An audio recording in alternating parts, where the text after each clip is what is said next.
네, 강프로입니다. 자, 두산 에너빌리티 보겠습니다. 자, 일단 여기 금요일 날은요 0.57% 하락해서 끝났습니다. 자, 요즘에 미증시의 움직임이 심상치 않아요. 제가 그동안 두산 에너빌리티를 포함해서 항상 주도주라고 이야기를 드렸었던 종목군들은 시장보다 강한 움직임을 보이고 있었던 종목군들입니다. 자, 이렇게 시장보다 강한 움직임을 보이고 있는 종목군들의 특징은 성장주입니다. 성장주는 금리에 엄청나게 중요한 영향을 받아요. 근데 금리가 낮아졌을 때 성장률에 대한 부분이 더 부각되기 때문에 그렇습니다. 자, 근데 이걸 한번 생각해 보자고요. 금리가 낮아지기 위한 조건이 어떻게 되느냐? 경기에 대한 문제점입니다. 그리고 두산 에너빌리티가 시세를 강하게 내기 위해서는 경기가 안정적이어야 된다, 이런 부분보다요, 한 가지 내용이 필요해요. 최소한 시장이 하락 추세를 만들지 않았을 때, 물론 특정하게 한두 종목군들, 이런 종목군들은 시장에서 나홀로 이렇게 강세를 갈 수 있겠죠. 근데 그런 종목군들을 매번 잡아낼 수 있나요? 불가능합니다. 어쩌다가 한번, 그쵸? 뭐 시장은 계속해서 빠지는데 뭐 그날 뭐 상한가 가고 이런 부분들이 생길 수 있어요. 근데 이렇게 주식 투자를 하다 보면 장기적으로 봤을 때는 어쩔 수 없이 손해를 볼 수밖에 없겠죠. 항상 매번 똑같은 방식으로 맞출 수 없기 때문에 그렇습니다. 그래서 맞추려고 하는 게 아니라 주식시장의 특성을 이해하는 게 중요해요. 두산 에너빌리티 같은 경우에도 마찬가지입니다. 자, 24년도부터 두산 에너빌리티의 움직임을 보면 어떤 부분이 발생합니까? 계속해서 박스권을 그려갔죠. 근데 이때 당시에 코스피나 코스닥의 움직임을 보면 상당히 좋지 않은 움직임을 만들어냈습니다. 자, 이 내용인데 코스피 같은 경우에는 7월 달에 2,900포인트 가까운 고가를 형성을 하고 계속해서 폭락을 했었죠. 그리고 코스닥 같은 경우에는 여기 3월 달에 고가를 형성하고 거의 근 1년 가까이를 지속적으로 하락 구간을 만들어냈고, 코스피도 그렇고 코스닥도 그렇고 반등에 성공한 게 12월 달 이후입니다. 자, 그러면 이걸 보자고요. 하락한 이유가 있겠죠. 삼성전자 때문에 그렇습니다. 삼성전자의 성장률이 꺾였기 때문에 그래요. 근데 삼성전자의 성장률을 보면 어떻게 보셔야 되냐면, 제가 하나 보여드릴게요. 정말 오늘 중요한 얘기를 드릴 거니까 이해를 하시면 앞으로 꾸준하게 주식 투자에서 수익을 내실 수 있을 겁니다. 자, 내용 보겠습니다. 삼성전자의 실적입니다. 23년도의 실적은 6조 5천억의 이익을 냈고 24년도의 실적은 32조 원의 실적을 냈어요. 자, 그러면 이렇게 성장을 했는데도 불구하고 24년도에는 어떻게 됐나요? 주가가 9만 원 근접한 이 가격대, 그쵸? 삼성전자 주가죠. 이 가격대에서, 그쵸? 5만 원까지 떨어졌어요. 그리고 나서 12월 달에는 엔비디아에서 손절을 했다는 내용이 나왔음에도 불구하고 주가는 더 이상 빠지지 않죠. 이렇게 하락하는 구간에서도 선반영한다는 겁니다. 이런 얘기를 왜 드리냐? 시장이 더 이상 추가적으로 빠질 수 없다는 거예요. 근데 최근에 미증시가 안 좋고 그 구간에 맞춰서 두산 에너빌리티도 2월 19일 날 고가를 찍고 떨어지고 있습니다. 자, 제가 미증시의 움직임을 비교해 가면서 이야기를 드릴게요. 이게 상당히 중요합니다. 왜 그러냐면 두산 에너빌리티가 움직이기 위해서는 AI 시대가 계속되는 부분이 필요합니다. 왜? 지금 전기 부족 사태가 지속적으로 일어나고 있고, 전기 부족 사태가 일어나고 있는 상황의 이면에는 데이터 센터가 많이 생기고 있기 때문인데, 데이터 센터는 AI에 필수적으로 필요합니다. 여기에는 엔비디아 GPU가 들어가죠. 그래서 지금 미국에서는 전기 부족 사태가 일어나고 있고, 이걸 해결하기 위해서 변압기 수입을 계속하고 있는 게 미국입니다. 근데 그 변압기가 한국에서 들어가요. HD, 현대 일렉트릭을 포함해서 변압기 관련주들이 몇 개 있고, 지금 한국에서 수출 순위가 2위에서 3위입니다. 1등은 반도체일 수밖에 없겠죠. 자, 그러면 이걸 보자고요. 두산 에너빌리티가 그동안은 박스권 구간에 있다가 다시 돌파하면서 강세 구간으로 전환됐었던 이유 딱 한 가지, 뭡니까? AI 시대라는 겁니다. 그때 맞춰서, 그쵸? 원전 관련된 모멘텀이 부각되기 시작했고, 24년도 초반부터 시작해서 SMR과 오클로의 주가는, 특히나 SMR의 주가는 급등하는 구간을 지속적으로 만들어낸 결과 10배 이상의 상승세가 나왔습니다. 그리고 두산 에너빌리티는 SMR의 파트너죠. 그렇죠. 주기기부터 시작해서 중요한 기자재들을 모두 납품을 하는 기업입니다. 앞으로 성장할 수밖에 없는 내용들이 있어요. 실제 실적이 좋아지지 않았음에도 불구하고 1월달과 2월달 시세를 낸 이유가 그것 때문입니다. 근데 여기서 보면 7월달에 어떤 특정한 이슈가 있었어요. 체코 관련된 부분인데 체코 관련된 부분에서 수주를 성공했음에도 불구하고 주가는 빠져버렸습니다. 시장에서 유럽 쪽은 그렇게 중요한 성장처로 생각을 하고 있지 않다는 겁니다. 중요한 건 미국이라는 거죠. 근데 한국 경기 상황을 본다면 미국 상황에 대한 움직임이 최소한 안정적으로 움직여야 되고 지금 미국의 경기가 흔들거리고 있는 그런 상황이에요. 이유는 하나입니다. 관세 때문에 그래요. 관세 때문에. 그렇죠? 관세를 어떤 목적으로 매기는지 알겠습니다. 미국이 부강하고 더 강력한 국가가 되기 위함인데 이런 과정에서 미국의 물가 지수가 올라가고 경기가 계속 그렇죠. 소비가 위축되니까 경기가 위축될 수밖에 없는 상황이 지속됐었고 이런 부분들이 지금 새벽 3시 26분입니다. 그렇죠? 이때까지 지속이 됐었던 거예요. 근데 파월 의장이 나와서 그런 부분을 일축해 버렸습니다.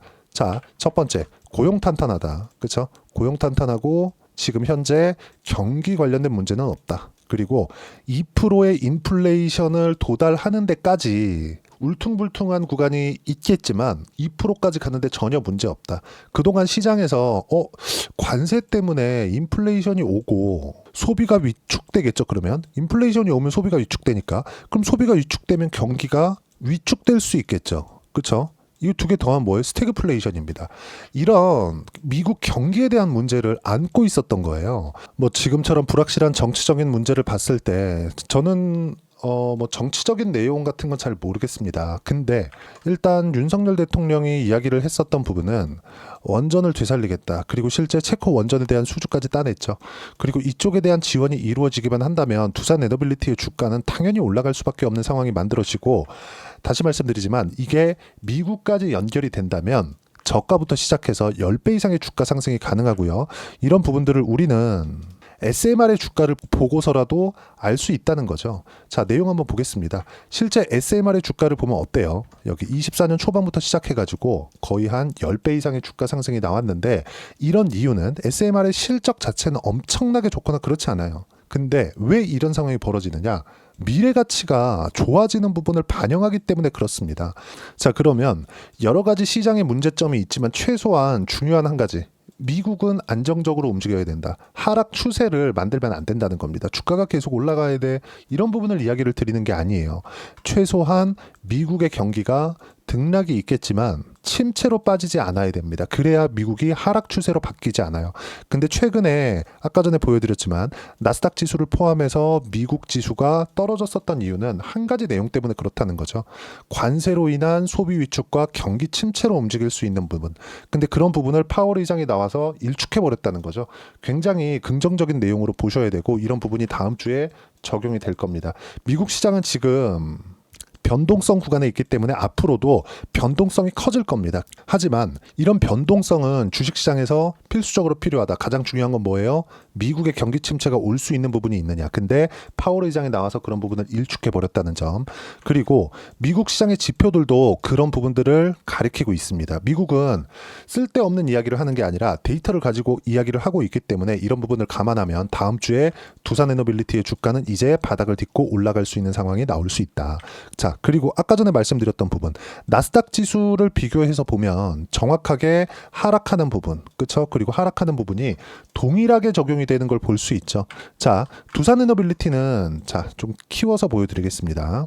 자, 두산에너빌리티 같은 경우에는 성장하는 부분이 지금 붙었다 그랬죠. 근데 무조건 미국으로 붙어야 된다 그랬죠. 미국으로 붙는 과정이 있었을 때 시장에서 인정을 해줍니다. 자, 유럽 쪽에서 실제 체코 원전 수주 관련된 내용이나 이런 부분들 가지고 주가가 올라갈 것 같았으면 24년도에 이런 박스권을 만들지 못했습니다. 자, 근데 이런 부분들을 먼저 볼 수 있는 게 미국의 경기에 대한 상황이라는 거죠. 그 경기에 대한 상황이 약간 불확실성을 가지고 있었는데 왜? 관세 때문에. 자, 근데 여기서도 한 가지 더 이야기를 드릴 게 있다면 관세는 트럼프가 만들어낸 거예요. 그렇죠? 그러면 이걸로 인해서 경기 침체로 빠진다면 이걸 뒤집으면 다시 올라가는 겁니다. 왜? 미국은 실제 실적 위주로 움직이고요. 그리고 2차 상승. 자, 주식시장에서 상승 구간이 두 가지가 있습니다. 1차 그리고 2차 이렇게 구분을 지어지는데 1차는 기대감만 가지고 올라가는 것. 여기까지는 한국 시장도 나옵니다. 근데 한국 시장의 2차 상승에 대한 구간이 잘 안 나와요. 2차 상승은 뭐예요? 실적을 확인하고 가는 것. 예를 들어서 뭐 엔비디아나 그런 기업들입니다. 애플도 마찬가지고요. 이러니까 10년씩 이렇게 장기 상승 구간이 나오는 거예요. 이쪽 기업의 특징이 있어요. 소비자랑 맞닿아 있다. 가격 결정권이 기업에 있다. 이런 부분이 중요한 거죠. 근데 두산에너빌리티 같은 경우에는 가격 결정권이 어디 있죠? 두산에너빌리티 없죠. 수주해 주는 쪽에서 있습니다. 수주를 받아와서 일을 처리하는 구조잖아요. 그러니까 실제적으로 고객과의 직접적으로 맞닿아 있는 일반 소비자들과 맞닿아 있는 그런 기업들이 2차 상승까지 만들어지는데 한국 시장은 그런 기업이 거의 없죠. 그렇다 보니까 두산에너빌리티 같은 경우에는 어때요? 1차 상승까지만 나올 거다. 근데 1차 상승까지의 폭이 어디까지 나와요? 10배는 나올 수 있다. 어떤 종목이든 다 그래요. 보세요. 현대일렉트릭을 보여드리겠습니다. 자, 보시면 제 주봉으로 장기간의 움직임 보여드릴게요. 24년도부터 너무 많이 올랐기 때문에 지금 보면 약간 좀 이쪽 구간이 조금 적게 올랐다고 보실 수도 있는데 24년도 빼고 딱 보여드리면 어때요? 그렇죠? 20년도 빼고요. 21 빼고 22년부터 상승하기 시작해서 23년도에 폭발적으로 상승 10만 원까지 올랐죠. 이때 상승이 3만 원대부터 거의 한 9만 원, 10만 원 가까이 올랐기 때문에 3배 정도 올랐습니다. 그러고 나서 실적 확인한 이후에 어디까지 올랐어요? 그렇죠? 45만 원까지 올랐다. 30만 원, 3만 원부터 따지면 거의 한 15배 정도 주가 상승이 나온 거니까 그 이후에 실적이 상승한 부분 명확하게 확인이 되죠. 22년까지는 1,300억, 그 전 21년도에 97억입니다. 근데 23년도에 3,100억, 24년도에는 6,690억까지 실적이 폭발적으로 성장하는 모습을 보여주면서 주가는 계속 그쵸 이어갔죠. 이것도 미국으로 연결이 되었기 때문에 그렇습니다. 자, 그러면 두산에너빌리티 같은 경우에도 이쪽 구간 7월 달이죠. 여기서 뭐가 나왔어요? 체코 원전 관련된 부분. 근데 주가 안 올라가잖아요. 시장에서 인정해주고 기다리고 있는 게 미국 관련된 내용인데 지금 미국 관련된 내용으로 인해서 주가 상승이 1월과 2월 달에 나온 겁니다. 그래서 저는 이쪽 구간 그쵸? 여기서 매수했지 여기서 매수하지 않았습니다. 저도 아래에서 매수하고 싶지만 바닥을 잡기 위한 노력이 지속되잖아요. 그러면 계속 쓸모없는 손절 구간만 늘어날 수밖에 없어요. 생각해보세요.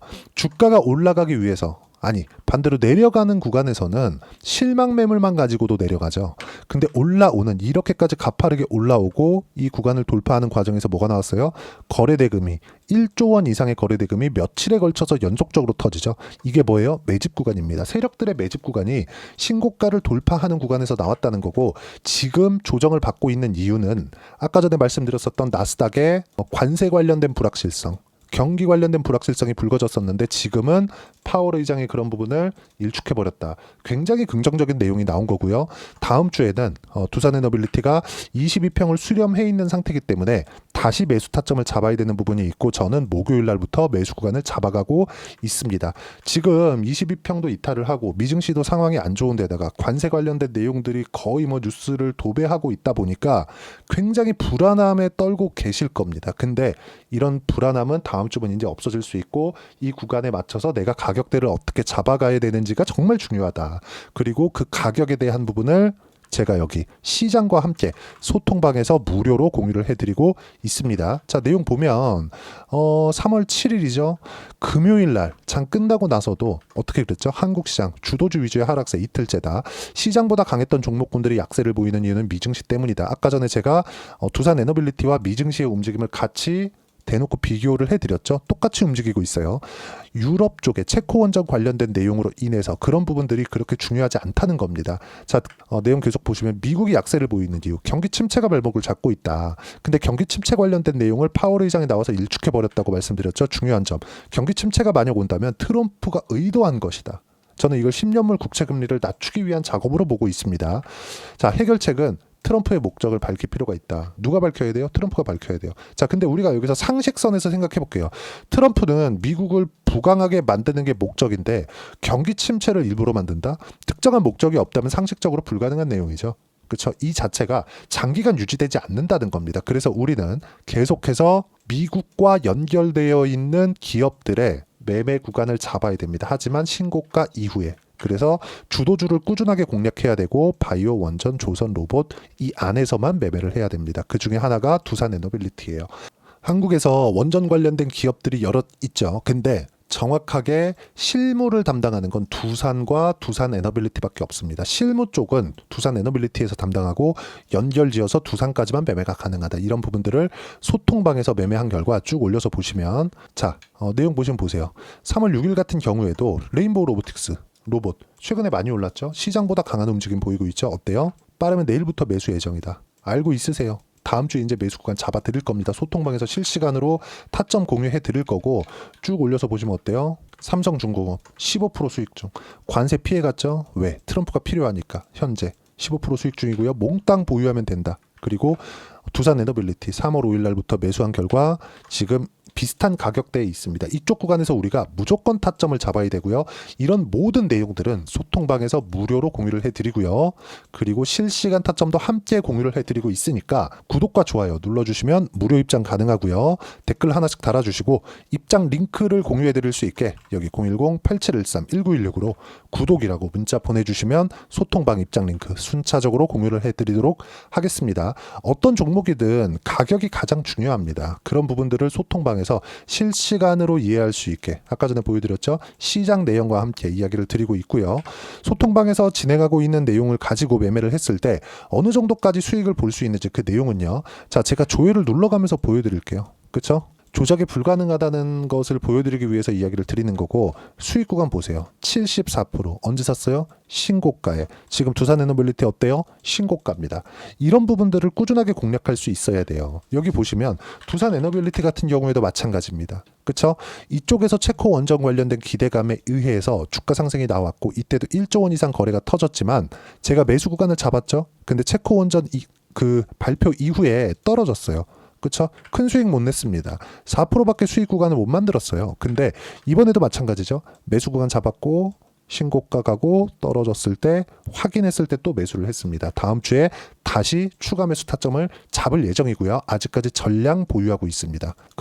그런 부분들을 여기 소통방에서 무료로 공유를 해드리고 있습니다. 자, 한 종목만 더 볼까요? 항상 신고가 주도주를 공략해야 된다고 말씀을 드리고 있고요. 그리고 그 중에 하나인 하나오션 같은 경우에 보더라도 마찬가지입니다. 어때요? 상승하는 구간, 트럼프 당선 이후에 제가 매수 구간을 잡았고요. 이때도 여전히 신고가다. 자, 이걸 쪼개서 보더라도 여기까지 볼게요. 어떻습니까? 그쵸? 자, 어때요? 신고가 구간 높았을 때 매매를 한 거예요. 그런 결과 어때요? 자, 쭉 이렇게 보면 계속해서 급등 구간을 만들어내죠. 이런 상황을 꾸준하게 만들어내야 된다는 겁니다. 그런 결과 50%대의 수익 구간이 1월 달에 터진다. 지금 같은 경우에도 알테오젠을 포함해서 두산 에너빌리티, 삼성중공업 이런 종목군들, 시장보다 강한 종목군들을 모두 보유하고 있고요. 소통방에서 무료로 공유를 해드리고 있으니까 구독과 좋아요 눌러주시고요. 댓글 하나씩 달아주시고 입장 링크를 공유해드릴 수 있게 010-8713-1916으로 구독이라고 문자 보내주시면 소통방 입장 링크 순차적으로 공유를 해드리도록 하겠습니다. 자, 이렇게 가격을 이해하고 내가 어떤 식으로 매매를 해야 되는지 그 부분에 대해서 이론상의 내용이죠. 자, 여기 두산 에너빌리티의 단기 보유 전략. 단기는 2주입니다. 2주 동안 내가 어떻게 수익 구간을 만들 수 있을지 그 부분이고 2주 안에 수익 구간을 만들기 위해선 가격에 대한 부분 너무 중요하고요. 가격에 대한 이해가 되어 있어야지만 주도주 그리고 신고가 두 가지 내용이 이해가 되실 겁니다. 이 두 가지 내용만 파악이 된다면 아까 전에 보셨던 대로 50%대 수익 구간을 단기간에 낼 수 있다. 대신에 신고가에 대한 파악이 되어야 된다. 이 내용도 제가 무료로 공유를 해드리도록 할 테니까 구독과 좋아요 눌러주시고요. 댓글 하나씩 달아주시고 010-8713-1916으로 두산 에너빌리티라고 문자 보내주시면 단기 가격 전략 함께 공유해드리도록 하겠습니다. 자, 1월 달에 종목 장세가 지났고 2월 달에 조정 구간까지 다 지냈습니다. 자, 그리고 이런 정도, 그쵸? 단기간에 50% 이상씩. 자, 다른 종목 한번 볼게요. 반도체가 강할 때 보세요. 어떻습니까? 내용 보면.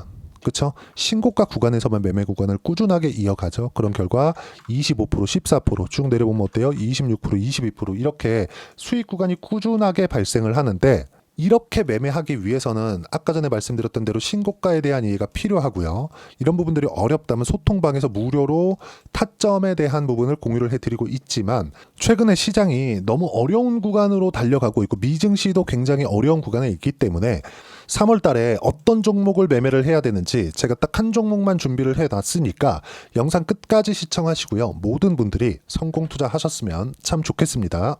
자, 여전히 시장은 녹록지 못합니다. 이런 상황이 벌어지는 건 어쩔 수 없습니다. 이런 상황에서도 수익이 나는 종목들의 구조는 변하지 않습니다. 즉 대시세 종목에 대한 구조는 변하지 않는다는 거고, 실제 제가 소통방에서 지속적으로 이야기를 드리고 있는 내용도 대시세 종목이나 시장 주도주를 공략하는 건 철저하게 가격 분석을 하라고 이야기를 드리고, 가격 분석 이후에는 이슈에 대한 파악, 그리고 이슈를 파악하고 나서는 다시 내가 얼마에 매수할지 그 타점에 대한 부분을 지속적으로 언급을 하고 있습니다. 자, 근데 생각해 보세요. 시장이 굉장히 어려웠습니다. 어려운 상황에서의 어떤 종목들이 강했냐 보면 반도체와 그리고 바이오입니다. 자, 실제 여기 보면요. HLB에 제가 실제 매매한 내용을 띄워놓고 보여드리고 있는데, 1월 22일부터 매매를 시작해서 4일 동안 31%의 수익 마감이 됐고요. 그리고 여전히 신고가 종목입니다. 자, 그리고 그 다음 어보브 반도체, 이름을 보시다시피 반도체 종목이죠. 그리고 AI 반도체는 지속적으로 강세를 보이고 있습니다. 이 종목도 신고가를 먼저 달성한 이후에 제가 21%의 단기간에 21%의 큰 수익을 내고 마감이 됐습니다. 다시 재공략을 준비하고 있고, 이런 부분은 소통방에서 다 공유를 해드립니다. 자, 그리고 코세스. 자, 코세스 같은 종목도 당연히 그쵸, 신고가 종목이고요. 그리고 반도체 종목입니다. 이 종목도 영업일 기준에서 이틀 동안 대략 한 15%의 수익 마감이 됐습니다. 내용을 한번 보시면 어떻습니까? HLB를 포함해서 뭐 30%, 20%, 뭐 15% 이런 식의 수익이 지속적으로 발생하고 있는데, 이 세 종목 모두 다 신고가 종목이고 1월 달에 시장이 약세를 보이고 있는 구간에서도 강했었던 그런 종목입니다. 특징점이 하나 있는데, 그 이슈에 앞서서 가격이 먼저 반영했다는 거죠. 그렇게 제가 가격을 먼저 보고 이슈에 대해서 파악하는 이유는 결과적으로는 큰 시세를 먹기 위한 사전 준비 작업입니다. 실제로 큰 시세를 먹기 위해서 사전 준비 작업을 했을 때 여기 레인보우 로보틱스 127%, 그리고 ISC 98%, 그리고 한미반도체 97%의 큰 수익을 내는 상황을 만들 수 있습니다. 어떤 식으로 소통방에서 진행됐는지, 그쵸? 그 상황을 제가 이야기를 드린 건데, 이런 상황도요, 당연히 신고가를 공략했을 때 가능한 겁니다. 자, 그러면 이번에도 마찬가지입니다. 그쵸? 정부 주도의 코리아 디스카운트 해소 방안이 2월 달에 발표를 하고요. 그리고 2월 달에 발표된 내용을 토대로 주가가 움직이는 게 아니라 이미 움직인 내용이 있죠. 실제 이 내용은 크게 중요한 게 아니라는 겁니다. 실제 움직인 내용을 보면, 자, 기아차입니다. 실제로 12월 달에 신고가를 만들어 놓고 정부에서 입김을 불어 넣으니까 순식간에 기아차를 포함해서 현대차 같은 거대 기업들의 주가가 2주도 채 되지 않아서 40% 정도의 큰 시세를 냅니다. 자, 그러면 우리는 어떤 종목을 봐야 될까요? 이슈를 파악해야 되는 것도 맞지만 철저하게 가격에 맞춰서 매매를 해야 되는 게 당연히 중요합니다. 정부가 주도하는 정책 방향이 있겠죠. 그 방향에 맞춰서 우리가 종목을 찾을 필요가 있다. 자, 그럼 답이 나왔습니다. 정부가 주도하는 방향에 맞춰서 제2의 기아차를 찾는 게 지금은 중요하다. 근데 정부 정책의 방향에 맞게 가자. 그랬을 때 앞서서 제가 보여드렸었던 내용인 여기 레인보우 로보틱스 127%, 그리고 ISC 98%, 그리고 한미반도체 97%와 같은 수익을 낼 수 있습니다. 물론 시간에 대한 부분은 최소 2주의 시간이 필요하고요. 그리고 최장 3개월 안에 끝내야 됩니다. 자, 기아차의 시세를 보셨던 것과 같이 2월 달에 정부 정책의 방향이 결정되고요. 바로 3월 달이면 시행입니다. 자, 그러면 우리는 거기에 맞춰서 당연히 종목을 찾아야 되고, 제가 제2의 기아차를 찾아놨습니다. 제가 아까 전에 소통방에서 이야기를 드렸었던 내용 다 공개를 해드렸는데, 그 내용처럼 종목만 받고 싶다 하시는 분들은요, 상단에 있는 제 전화번호로 대시세, 자, 대시세라고 문자를 보내주시면 정부 정책의 방향에 맞는 종목을 모든 분들에게 무료로 공개를 해드리도록 하겠습니다. 자, 제가 원하는 건 채널 성장이 목적입니다. 자, 그래서 구독과 좋아요 꼭 좀 부탁드리고요. 모든 분들이 정부 정책에 맞는 방향으로 매매를 이어가서 큰 수익 보셨으면 좋겠습니다.